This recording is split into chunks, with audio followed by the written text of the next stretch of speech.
வணக்கம். Red news செய்திகள்.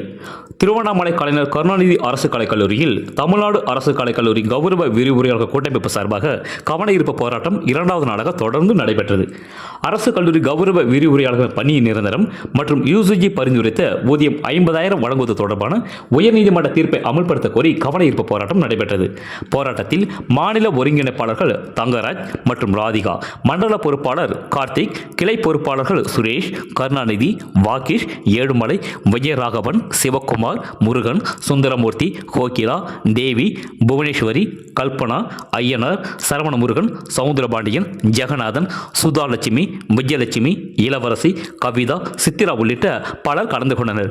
Red news Tamil செய்திக்காக Tiruvannamalai மாவட்ட செய்தியாளர் குப்பன். செய்திகளை உடனுக்குடன் தெரிந்து கொள்ள ரெட் நியூஸ் தமிழ் சேனலை சப்ஸ்கிரைப் செய்யவும்.